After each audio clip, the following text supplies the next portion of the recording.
What up, Eco Gang? It's your boy. We're done with that already. I could only stand to do that much of it. But the Eco Nugget is down for the count. It seems like just a couple months ago I replaced that battery because the cold killed it, and now that battery is having issues. After 21 years and 200,000 miles this thing just ticked over, the original hybrid battery has finally kicked the bucket. My IMA light is on, state of charge went down to pretty much nothing, and it is not charging or regenning, and grid charging has not helped it. Now, I pulled the code with the OBD2 reader, and that code is here, and then I stuck a paper clip in the OBD2 port, and I got this blink code. Now, that points to an issue with a cell in the battery pack. These are NiCad batteries. They're not lithium ions like on newer cars, or lithium polymer, or LiFePO4, or anything like that. These are NiCads, and the battery management is super primitive on these. It's very easy because there is no cell balancing for one cell to get out of sync with the others, or just develop a dead short entirely because it was never getting exercised to the same extent as the other ones. This is fairly common. You can actually buy whole packs for these for about $2,000–3,000 with a warranty that will guarantee just make the car perfect again. I don't have that kind of money, so I'm gonna take the pack out. I'm gonna grab my multimeter and just stick the batteries on it and see what I see. You know, if one of them is wildly different than the others, it's a pretty fair assumption that that's the bad one. Now, there's other stuff I could do. Like I could get like an RC car battery charger, and I could charge them and hook them up to a load and discharge them and see how long each stick lasts, because each pack is made up of sticks of these NiCads, and you can replace the sticks individually. Anyway, I could do that, but first I just want to see if there's any that obviously stick out as being a problem. You know, if they're all, I think each stick is like 7 volts nominal or something like that. So if all of them are testing at like 6.5, and I get one that's 2 volts, that one's probably hosed, and I should probably just go ahead and replace it. I think it's like $40 per stick on eBay right now or something like that. Not dirt cheap, not super expensive. Hopefully I can get this whole pack refreshed and back up to working for about $200, give or take. But first we have to disassemble the entire rear interior of the car. Yay! Actually, I lied. First, we have to disconnect the 12-volt battery to make sure that the contactor for the battery in the back doesn't accidentally close. And this is the big warning. Don't try this unless you know what you're doing. Or just to be safe, don't try this at all. We're dealing with some pretty significant voltages back there. These batteries run from about 140 to 170 volts, depending on if you just grid charge it or not and what the health of the battery pack is. That is a bad time if that arcs across something important, like your nipples. Actually, I lied a second time. The Buick got a flat, so I gotta put the new tire on here. Luckily, the job's halfway done already. That is definitely a tire, and it gives me an idea for my upcoming band name, 3 Michelins and a Goodyear. So if the internet is to be believed, and I don't know why you would ever doubt it, somewhere in here, there's a battery. And it is my goal to find it. I got distracted and went and restored the headlights on both the Insight and on the Buick over there, and I gotta say, it looks real good. I mean, those weren't all that bad, but now they basically look new. What's insane is, oh my gosh, the headlights on this thing have never looked this good. That is wild. That's gonna do a lot for making this car look the part when it has a battery, so it can work the part. And I got the battery unhooked there, so now back here in the hatch, let's see, I've bought a new ratchet. I've actually, well, I exchanged it. I managed to break one of those somehow. So if we get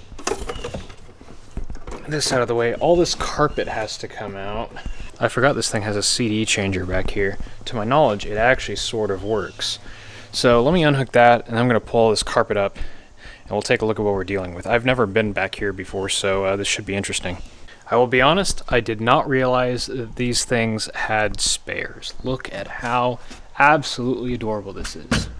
Oh, what's that? Factory jack and stuff in these nice leather pouches. That's pretty sweet. I'm gonna take out the rat's nest though. That can go. And this is interesting. I never really knew what people were talking about, but this space here, there's just nothing there. And there was a guy who actually developed a subwoofer that you'd take this panel out and it would bolt in here in place of that panel. And apparently due to the shape of this, it was actually objectively an amazing sounding setup if you put some nice components in those doors and that subwoofer. Sadly, I don't think you can buy them anymore, but it's kind of interesting that that exists. No idea what this grill is for.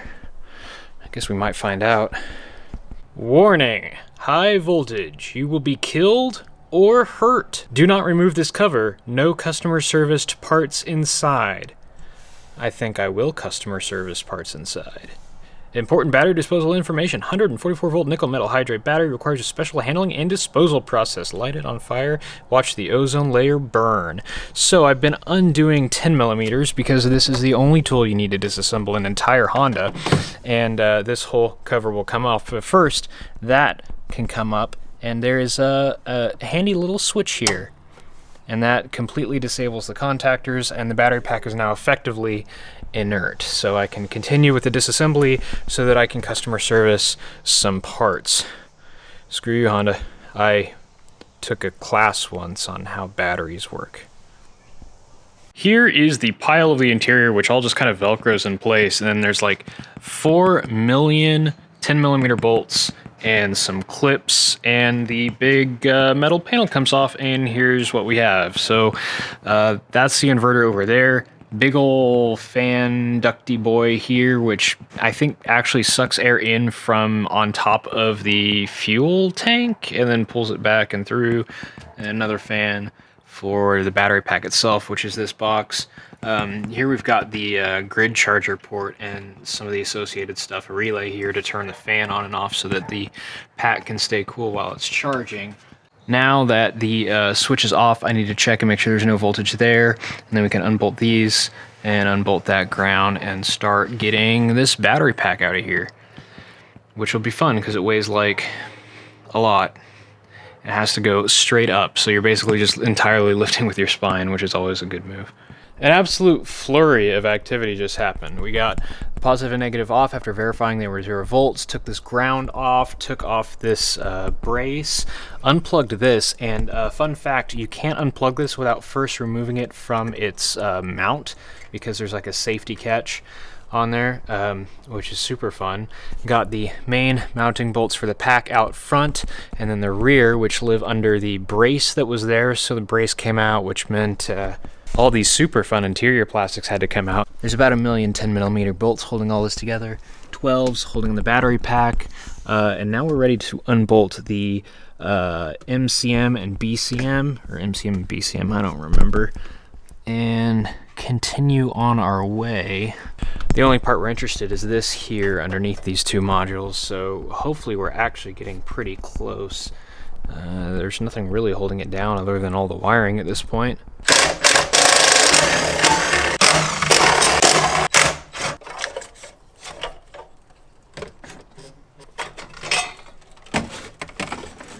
I think, yeah, we're at the kill your back portion of the program.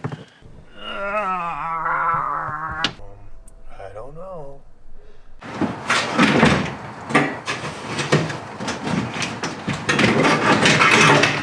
Good lord. Yeah, just set it anywhere.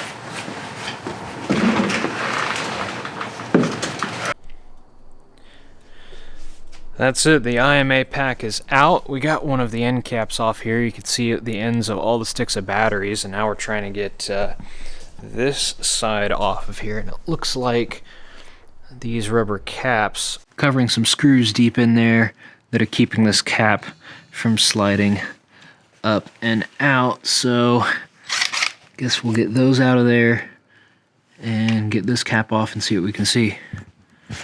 So now that we've got the battery pack out of the car, I need to take this bus bar off. Now at this point, the relay is off and the board over here is off. I don't think there's any more than 70 volts of potential in this battery right now due to the way that it's hooked up, but all the cells are still linked together with this bus bar, so I need to take that off. So it's just a whole bunch of 10mm bolts, and then these little screws for the, I think those are temperature probes. So we get those off. There's some little tabs that'll need bent up, and then this whole orange piece pulls off, and then we can start testing some of these cells and remove ones that we think are just a bit suspicious.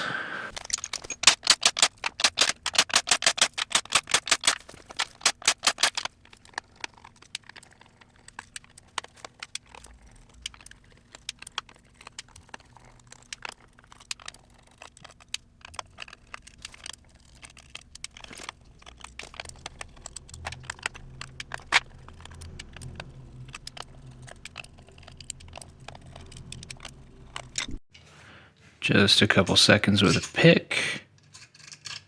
Pull these up because they've got this bar here comes with the plastic. That's the bus bars for the, I guess these are temperature probes. I don't understand why these aren't individual wires going back to the controller so it can tell if one particular cell is overheating, but it's whatever. This is really a fairly primitive system overall, even though it is amazingly overbuilt. There we go. Now the maximum potential here is 7.2 volts in any of these. Now I can grab my multimeter and start doing some testing now that none of these are hooked together. Okay, so I just went and measured voltage across all of these cells, and they were all right at 7.8, except for this one, which was at 7 volts. So went over here and undid the bolt and the screw, and then went and pushed it through with a screwdriver. And there we go. That is one stick of NiCad cells. So now what I have to do is I need to load test this somehow. So I need to find a load, 30 amps preferably. Well, help comes from unexpected places, and it turns out I was incorrect about a lot of stuff about these batteries, and the people who know a whole bunch of stuff about old NiCads is people who were really into RC cars 10 years ago and planes and whatnot. Turns out NiCads are really, really tricky in that they will give you a really solid voltage until you start to put a load on them, even if they are really, really, really bad. The low, just sitting voltage of this one is probably a red flag, but I really need to test all of these, and to do that, I need to put a load on them. So I need to go build a 10 amp load, and then I need to go put every single one of these on it and get some data points for every single stick in this pack. Probably going to take me a week or so. So I'm going to call that good for this episode. We got the battery pack out, we got some cells. We got one cell out at least, and we have a plan. So hopefully I can get this old Honda back up and running here within a couple of weeks. My wife can go back to daily driving it. I am not ready to give up on this car. I love this thing. And you know, once we do this, I'll have a known state of battery pack, and it should be really, really super solid. I mean, the whole car is super solid. It's really, really, really well built. It's obvious that this is where Honda's R&D money went in the late 90s. But anyway, that'll do it for this one. I'm dying. Oh, God. Thanks for watching.